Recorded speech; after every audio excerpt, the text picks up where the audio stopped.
Hi, and welcome back here at episode 63 on the police special. We're going to carry on with our service here. We're going to be doing spark plugs here today. So obviously we're on the left side of the motorcycle. We've got a spark plug boot here and a spark plug boot here. So we got the front cylinder and the rear cylinder. Here's the plugs we're putting in. We're putting in Radium NGK spark plugs. This bike calls for the spark plug gap to be 0.038 to 0.042. I'm right around the 0.40. I used a spark plug. It's the Champion spark plug gap tool. I will put the camera in the stand and I will show you it here. Just give me a second. I haven't got the old plugs out yet here. I'm just going to pull out a new plug here. So it's going to be tough. I can't tell if you guys can tell. So here's the spark plug, Champion spark plug gapper. If you look right here, right where my finger is, how thin that is. As I turn it, it gets thicker. The thicker is to open the gap of our plug. So here's our plug, and you'll see our electrodes there, and there's the gap. So I go into the smallest part of the gap, and then as I move it around, it gets tight. So then I look, and then you just move it until, there we go, we're at 0.38 right there. Just go a little bit more. Now we're just past the line. You can see the line. Sorry, I can't tell with the camera what it's looking like right now. But then you just sneak it back down. If I can get a slide down, that would be nicer. There we go. And there we are. So I did them already. This one, I guess I didn't do as good, but yeah. So and all your readings are on the spark plug gapper. And like I say, there's all different ones out there, but this gap here is thin, and as you turn it, it gets thicker. And then obviously that's opening our gap up. So it's always good to have them gapped properly for what you're using the spark plug for. Some may have to be hotter, leaner, richer, and so on and so forth. So now I'm going to come to the front plug, remove spark plug gap. You heard it pop off. These usually aren't in here too tight. And then once you usually crack them loose, and I say that now, I probably will have to, oh, there we go. It actually comes out fairly easy. So again, I've only rode this bike once. I rode it back at purchase. So a couple things I can tell is that some water was sitting around the opening of the spark plug because I've got rust on it, and then I can see that it's been looks like either a little rich because how burnt it is, and some unburnt fuel sitting in there as well. But there's the front plug out. So I'll do a comparison here so you can see. Plug we just took out, brand new plug. So that's what we're doing here.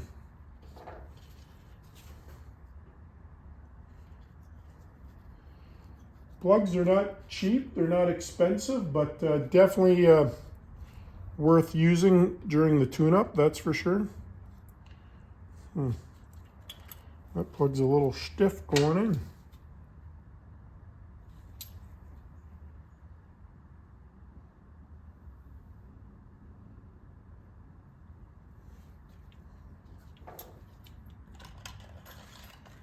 I'm going to take this back one out now. Same thing, I'll crack it. These never need to be in there that tight because they're aluminum heads. The threads can be stripped. Then you can put a Healy coil in or a few other things you can do, but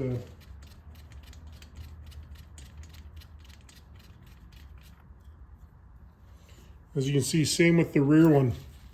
A lot of rust on that one.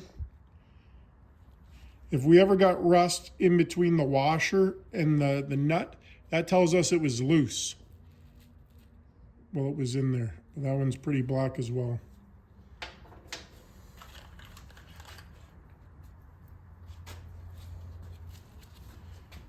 You see, this thing's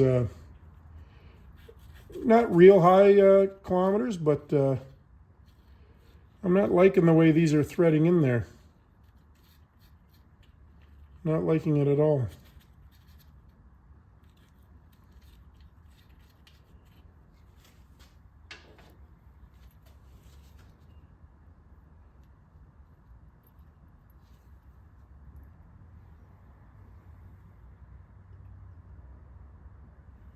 Each plug has a different purpose, a different vehicle, a different thread pitch, a different length. I'm just going to type this up and make sure they gave me, sent me the right ones here before I go any further. Bear with me.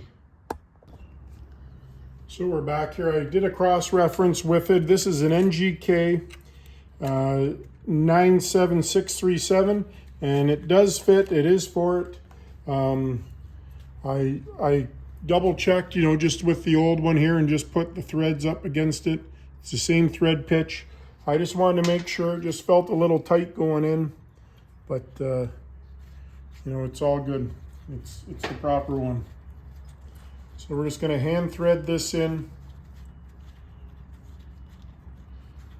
as far as we can go, and then now we'll just, again, it doesn't have to be real tight, but we got to let it bottom out. So just crank her down.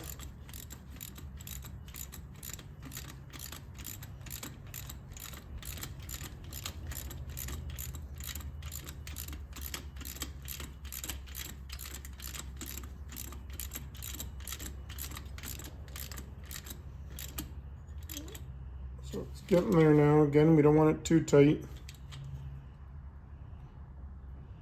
When I was young, I always thought crank her till it doesn't crank anymore. I'll look up a torque spec. That's as tight as I want to put it right now. When I get the torque spec, I'll let you know. I'll just look in the manual. Got plenty of manuals. Here's our other one. Again, I set the gap at it as well at 0.040 is what I did. So that's the gap in between the electrode and our fire.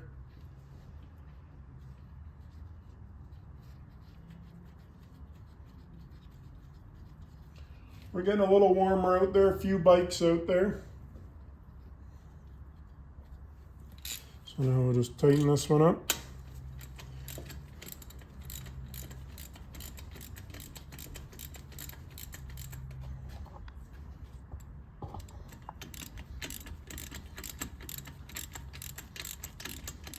So this is just part of our regular maintenance. You guys saw me check tire pressures. You saw me once I installed the lights. I checked and made sure the lights worked. You know, the air filter, it's clean. That's a brand new Reinhardt breather on it. And now the plugs. So next will be the oil change. What we will be doing is once we get the fairing on and we get everything plugged in, we'll double check, make sure all our gauges are working. All of our lights again are working. There we go. And you can see the plug down there. So it's bottomed out. And then now we'll put our boot on.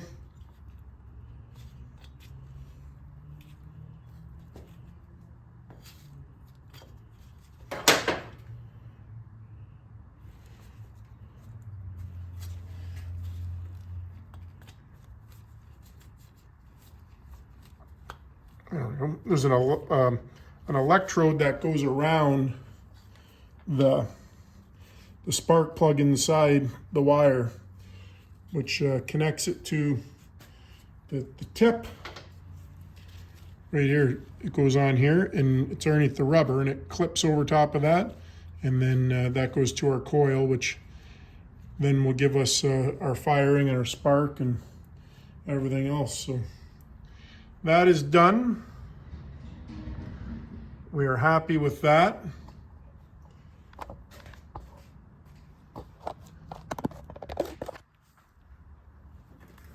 So we'll just walk back around here.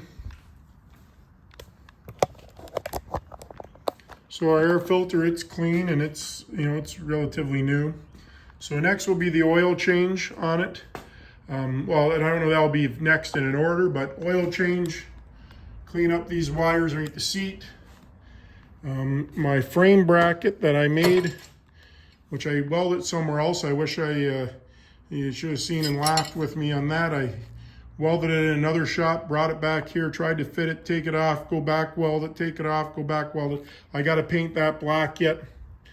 And then once the bars arrive, we will carry on up here. But slowly getting the list down and have this bike done. Like I say, we'll be getting back on the Softail, tuning in that, tuning in that carb, and then hopefully we will get back on the FXR. Where we are on it, I'm gonna start doing the handlebar, extending the wires. I got some wire now.